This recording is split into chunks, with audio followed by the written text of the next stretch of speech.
Nella NG officiel. Nella NG. Écoute, like et abonne-toi à Nella NG officiel sur YouTube. Nella NG officiel. Pour l'actualité musicale congolaise, art et divertissement, écoute la voix d'or. Nella NG te dit toute la vérité. Basoupçon nyonso ekwei, basoupçon nyonso esili na makambo ya JB. Bozo yeba lisusu dans ces eaux ya JB abengaka mwana ntsuka. Mwana ntsuka wana basusu ebimaka JB abotana ye ntango mwana ntsuka wana azalaki na 15 ans. Makambo ezali esi ekomi da na réseaux sociaux eloko bombe eza esusu te. Nazosala bino analyse après notela bino mwa petite vidéo moko mwana ntsuka ye moko azoloba makambo ezali tanto olobaki mosantu aza te mosantu wa likolo omonaka Amida alongwa libala kenda Amida mwasi mabe Amida amonaki mpe ayebe makambo na ndaka jibeti akobimaka bibimela te. Mwana ntsuka azali danseuse ya JB azalaki otilela azobengeka président mais azalaki danseuse ya JB ntango ayaki okota orchestre ya JB azalaki na 15 ans. Ya na bato baya kokomantele nga na bacommentaire ibongo ye mpe 15 akenda oluka nini na orchestre ya JB tante chance ekosimba ye akenda koluka bina akenda koluka te JB abusé na ye. Mauvaise volonté, mauvaise foi. Bamosusu ezalaka passion na bango ezalaka abina. Kobina eza lisumu te. Kobina eza métier. Po tomoni Jenny o chorégraphe ya Fally Ipupa. Azwi musala epa Fally. Po ayebi koyemba te. Po ayebi kobina. Nda azwi musala epa Fally. Jenny wana aformaka bana mikie baza kutu na ba moins de 15 ans. Donc oyo aya komelanga na bacommentaire ke non ebonge mpe mwana 15 akende koluka nini akende koluka kobina arespecte passion na ye. Kinshasa bafamille nyonso te bazaka riche tomona mpe bana mosusu neti Yamado oyo abina epa Fabricas famille ne mpe ezalaki famille pauvre te ezalaki passion na ye akende kobina ndakende kobina epa Fabricas. Donc mwana ntsuka oyo alingaki akende kobina epa JB Mpiana na age moke na 15 ans eza lisumu te eza pe mabe te parce que eza passion na ye akendaki koluka bina. Soki baparent ne bazalaki d'accord na circonstance nini akendelaki eyebani te po vi mpe eza pe na baréalité ebele misusu bazala na bakufela bapapa bakufela bamama aoluka bi natangi klasi te nabinaka makasi nakende kotente chance na ngai epa JB peut-être nakoki bakoko ozwa nga nabinaka mokolo okuta na occasion oke poto na oke poto vi na ngai ebonga. Voilà donc bokomi tuna esu bakestion na te po mutu na moto aza na destin na ye aza na vie na ye na okoma place boolinga nakoma epuis na otiela bino mwa petite video oyo naza nango oyo ye moko mwana ntsuka aza koexplike ndenge makambo ezali na JBP basoupçon esi ekonfirme sikoyo awana oloba ngo te po ebendaka bapolémique nga na osala analyse ya vie privée JB toleka. Mwana ntsuka aza leo na 24 ans ntango akendaki kobina epa JB azalaki na 15 ans kaka na kobina na ye wana kaka naki seki azalaki na ba 14 ans 15 ans ndakokisalaki yango na orchestre JB Mpiana bino bookondane kaka Pasteur Kasi mpa koza pe na raison na ye eza na bapédocriminel soki criminalité ebele baza bazotambola baza libre ye kuta azobala mais eza na bato mosusu mpenza tano JB mpenza JB mpenza ndenge aza bongo na imagine penza jibe penza bongo ninga zaka bongo na mwana ntuka ngo bomona na otia video ni malgré akomi na 24 to 25 ozomona kazaka mukie siko na l'époque azalaki na 15 ans azalaki na libele malonga te mukie ya mukie ka ndenge fiyo bauti kokanga pasteur kasi koona ka bongo do moni ka ndo moni fiyo na bakanga ya pasteur kasi te ka nde fiyo donc musuku to fiyo azalaki ata na fiyo kutu bakangela ya pasteur kasi ata na tolo ya azalaki pe na tolo no tia video kala mingi te bomona mwa partie boyoka pe témoignage na ye moko mwa partie vana kote kozala analyse en tout cas bo supporter nga na otuba mukie penza ya mukieleke te to siko na jibe na mbetu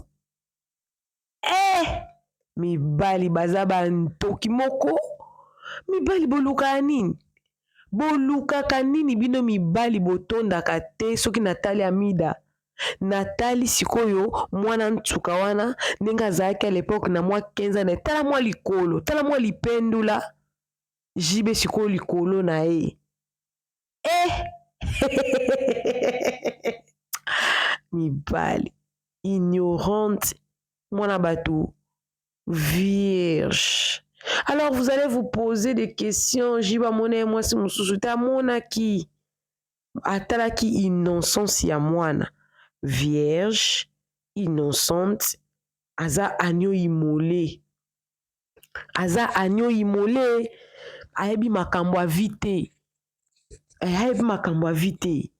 mwana mwa muke ya 15 ans ake na ye pe pamba ake na ye bongo po azwa penda donc bien makasa se rajeunir kitoko bato kokanga pe bango wana ti bato kokanga pe bajibe wana po mwana ntuka wana azalaki na 15 ans tanga bimi na jibe azwi zemi po mwana 15 ans bilolo nyonso nzoto eza nano bien elo mona nzoto neza trike te elo mona nzoto neza te ke eza te ke ezo fonctionner bien te apart nde makambo ya nzambe ezalaki non okozala pe ozano pe oyebi mibali te mais biloko mosusu ose te mais ye azalaki mpenza bien mpenza biloko nyonso ya nzoto ezo fonctionner kitoko makasi azwi zemi ntango azwi zemi soki pe jibe eyebani pe te badeside babokola mwana ngai kutu ntango bazalaki koloba ke jiba bota na mwana ntuka ntango naokaki nouvelle wana nga na kati peut-être ndenge abota na ye mpo mayeninga na pamba te mais veracité likambo ezalaki te mpo ye moko mwana ntuka jamais atikala koleka na tv te aoya na tv koluka nini atikala koleka na tv te kaya koloba makambo asalaki ye ignorante qu'elle était peut-être elle n'avait pas une bonne famille mutu pe mutu ya kotelemele aza te parce que soki otali lelo aza na 24 ans 9 ans passé déjà ezalaki na ba 2015 ayaka lobilobi alo wana baviole ezorenye donc jibe mpenza na voix normale bo aza mokangami mpenza ya mokangami mpenza parce que soki totie na prescription baviole wana ya baenfant mineur prescription likambo wana eza na oseki bakokokanga mpe jibe mpo prescription likambo wana esili te prescription ya viole ezalaka ezokende de 8 à 20 ans de prison donc prescription ezali mpo mwana yango lelo azali na 9 ans 9 ans mwana oyo jibe donc badaida baa na leki mosusu aza na 9 ans likambo yango eza nini avant natiela bino video yango ya mokie oyo ye moko mwana ntuka azoexplike emonanake mwana mwasi wana aza koexplike aa na ye problématique te aza nanu respect envers jibe ye moko aa problématique te soki aye na réseau sociaux eza mpe mama namiyela likambo eza nini aboti na jibe ndenge bayokanaki aboti afandi na mwana bon lelo omona asepeli mpo jibe mpiana awanganaki mwana te parce que aboti na lanio imole ti mwasi amobimba aboti na lanio imole jibe azokipe mwana aza pe na mwana ti mwana ntango akokisi 5 ans jibe mpiana arekipere mwana alobi pesanga mwana mama Agnès abokola mama ya JB abokola ye na yo kobanda koya kotala mwana oza nanu jeune fille voilà ye mpe azwi mwana apesi papa na ye mpo alobi ke mwana kuna koobokama bien azwi apesi mama Agnès mama ya JB mwana ke obokwama epai ya koko na ye ce qui est tout à fait normal po mwana ntuka aza nanu mwana mokie en tout cas elle a beaucoup de chance devant elle elle a toute la vie devant elle parce que ntango totali ndenge JB azwaki mwana donc azwaki na 2019 to 2020 mpo alobi ke bientôt la mwana azokokisa 9 ans azwi ye ntango JB azwi ye bakomi koboya akende kotala mwana libosa banda ya kokende kotala ye azokende kotala ye après leki ya JB Magali akomi kobotele mu comprena bakosele makambo epa JB bakosele pe makambo epa mama Agnès te bakosele makambo epa JB yaki kofunda epa mama Agnès akasaki lokola mama Agnès ozala na mwa katikati po batikela ye quand même droit ya koya kovisite mwana me balingi lisusu avisite mwana na ye te en tout cas bafami mosusu mama baza penza compliqué bazoboyela bamona bana mpona nini wi mwana azalaka ya papa toboyi te tondimi me mwana aza ya bato mibale omata okita mwana azalaka ya bato mibale ya mutu moko te ntango tolobaki mwana wana aza na papa na ye toloba yango kaka mpona fierté mpona topesa papa lokumu me mwana wana aza mpe na mama na ye mama na ye nde mwana ntuka wana amemi zemi na ye na 15 ans aboti mwana na ye bon JB awangani zemi te azwi mwana mais elle mérite quand même le droit ya kokende kotala mwana na ye elle en a le droit parce que prescription ya likambo wana eza nano pourquoi aleki na TV aleki na TV po bazopekisa ye amona mwana na ye epuis dede bainjustice mosusu JB azosala ye bainjustice aosenga na bambongo JB aza nango JB mpe amema ye ata mpe na poto mpo na ye kutu baboti ata kutu mwana bapesa ye mwana na ye atinda ye mpe na poto akende kofanda na mwana ye na poto JB alingi te to azose prononcer te c'est pas que alingi te mais mwana ntuka azocomprendre te que JB azose prononcer te et en plus aza mpe na accès mpe na mwana na ye mpe te yango ezosala ye mpasi azocomprendre te leki ya JB azotelemela ye mama Agnès aza netre te azozwa toujours part ya bana na ye et pourtant ye aboti mwana na ye na bojeunesse nyonso ana besoin amonaka mwana na ye mpo mwana abunga ye te pourquoi bazoboya ye amona mwana na ye wana aza mwana aboti na bojeunesse nyonso alors nalingi natumba sikoyo parce que likambo esi eye na réseau sociaux ngai naloba yango ngai nela shu nakendaka bandako ya bato te kozwa matière soki eye na réseau sociaux esi ekomi biso deja bato akopanza sango tokosala analyse tokolobela bato kutu bomekaka bino kutu kokosela te ke ezali bato songolo bato pakala nde abimisi likambo te JB ye moko nde aza na bacompte à rendre na mama ya mwana na ye danseuse parce que ya bakofi mpe bima mpe bolobaki ya JB mpe tokoloba ya JB mpe tokoloba tokobomba te tokoloba ye moko abimi alobi aye kobimisa wampwani mpo tosala analyse mpo tozala batémoin na ye réseaux sociaux tobima batémoin na ye ya réseaux sociaux tokobima batémoin réseaux sociaux bolanda nano ndenge ye moko aza koexplike naza na mwa toute petite vidéo awa mwa partie batie na mwa vidéo peut-être boyeba ye te bomona après na osaso analyse mukia po to conclure mibali bolukaka nini pe nazokamwa ngai pe nazokamwa. Coucou à tous les nés, la chou, les nés, la cœur, les nés, la love et bienvenue à tous mes nouveaux abobos, c'est-à-dire que tu es nouveau sur ma chaîne en tout cas. N'hésite pas de t'abonner, clique la cloche de notification, aimez la vidéo, commentez et surtout partagez-moi cette vidéo au maximum. Et tu kalisiko yawera pe bimate mais peut-être ba musicien nyonso mosanto aza te botiaki jibe kofi na mutalaka awa ya jibe pe ebimi. Alors bolanda mwana ntuka ndenge apesa explication na ye tokozonga po to renchérir mokia po to conclure na biso mosanto azalaka te jibe na toke avant tando video wala na comprendre te jibe pena ndenge azala na pena boye na mwana wana ndenge azalaki na 15 mibali bandoki bolukaka nini mibali ale bozoki no condamner pasteur Cass baza ebele bajibe nyonso bango nyonso bacriminel bolanda tokutani après video ya moke ya mwana ntuka ndenge opesa explication bolanda.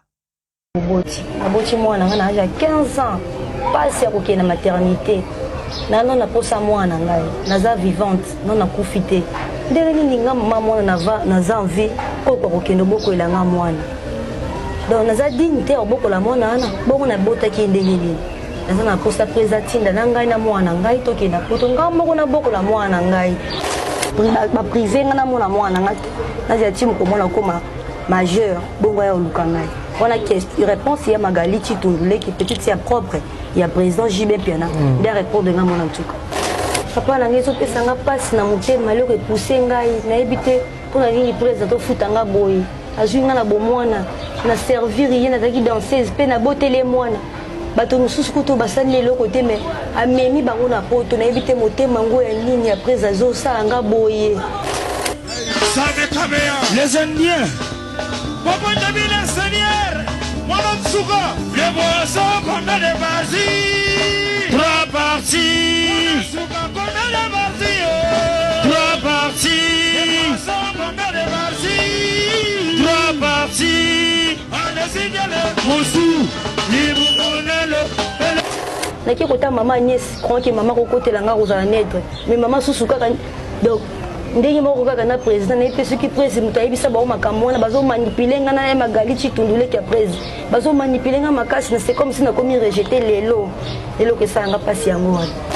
Tant que vous avez prise, vous parlez de Papa Chéri parce que Yene Moutazali, vraiment président, il y a BCBG, place aux Alaki. Pour bondisa ngai d'autres fois na keta mwana kuna zaki terrible nga na Magali et Magala bambanga mulangi parfait na ndako. Maman ni solaza maman na katikati maman ni susu a côte pardon ba sangeli nga kuna. Pendant combien de temps bazo mwana o mwana mwana le souté? Bazo mwana 5 ans. À 5 ans. C'est comme on a comme âge. C'est comme on a 9 ans déjà. Donc ça fait 4 ans mwana mwana noté. Kita ko pekisa nga tena kita la mwana na nga bolenge. On a boti na bo mwana na âge à 15 ans. O pekisa nga na mwana nga tena ziati mukolo mwana okola. Bona ya ota mwana ngai.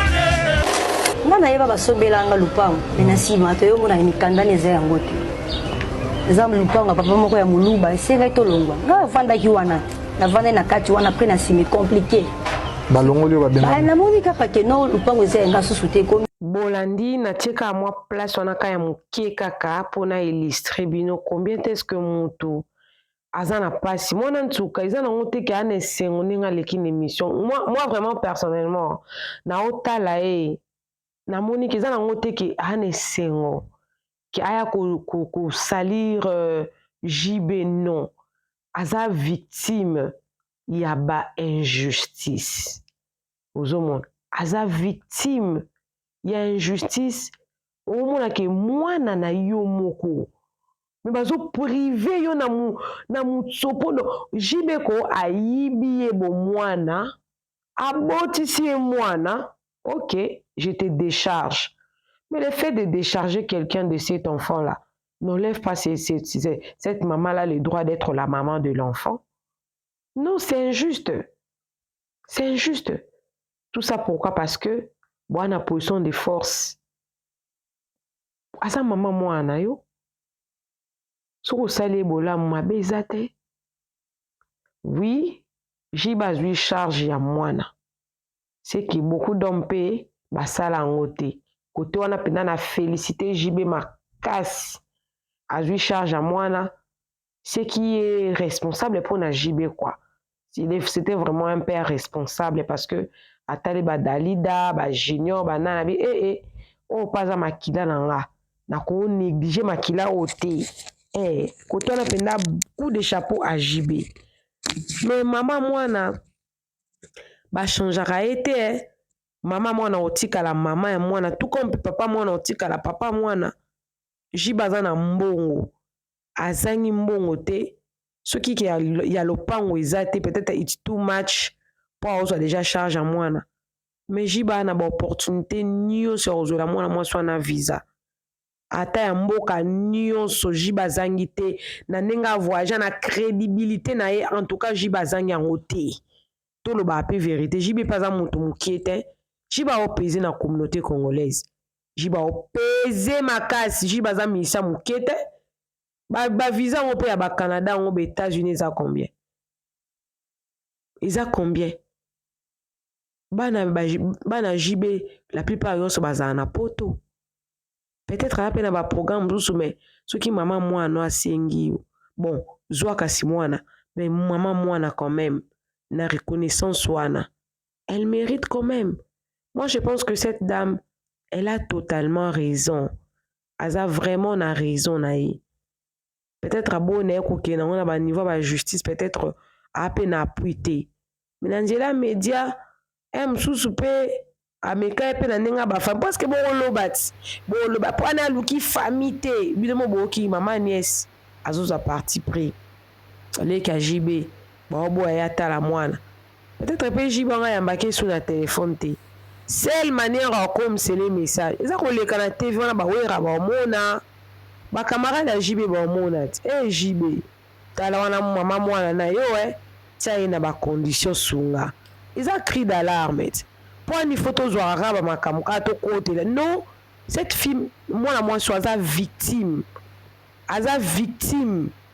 et le mo ba yiba na vie na ezali bo mwana na ye ni ba la génération na ye mba moko pour tata mobimba pour zemi pour oboti ba traumatisme wana elle mérite ce qu'elle demande wana vraiment ce qui jibe penza aza motema malamu asela ngo mwana mwaso peut-être jibe même ce peut cause ba choc ali ya nani ya mwasi na ye liboso na bosani kombo na ye etika na des fois mona ka kosunga mwasi lokwa mwasi on pas vous aller ingrate mais oh déjà bokabona ozui mwana sala ebolamu ça fait rien en tout cas na mona ta mabe monte na mwana mwasi okoyoka ye koloba on sent que cette femme elle est un peu choquée, un peu elle a beaucoup de regrets dans son cœur. Je ne pense pas qu'elle a vraiment l'intention de salir JB. Azarake, azo réclamé quand même moi ba droit na e, ya kotala mwana na e mwana za ya ye. O nyonso amimaze me ebinengeze mizala rasu bazo mimango donc bokolo bateke mutu ana tabosa na mwana ni po mwana ngo akepa JB baza super papa te mwana eza ya ye na ya JB ti mukole ko sila eza mwana na ye na JB kaka ndenge badalida bazali ka ndenge mwana wana za azape ya ye na JB azape kombo mpiana donc atake mama mpiana a mérité pe oya zo senga conclusion na ngande yango wana. Coucou à tous les Nela Chou, les Nela Cœur, les Nela Love et bienvenue à tous tous mes nouveaux abobos. La suite de l'histoire, abonnez-vous chez Nella NG officiel, cliquez la cloche de notification, aimez la vidéo, commentez, surtout partagez la vidéo au maximum. Des histoires comme ça, il faut réagir quand même. Ah maman banane moi na zampiana a mérité. Oui bien moi na 15 ans bando sale ni kana été to côté la moi sur la tina 200%. On se retrouve prochainement dans une nouvelle vidéo. Que Dieu vous bénisse. Bisous bisous. Bye. Nella NG officiel. Nella NG. Écoute, like et abonne-toi à Nella NG officiel sur YouTube. Nella NG officiel. Pour l'actualité musicale congolaise, art et divertissement, écoute la voix d'or. Nella NG te dit toutes les vérités.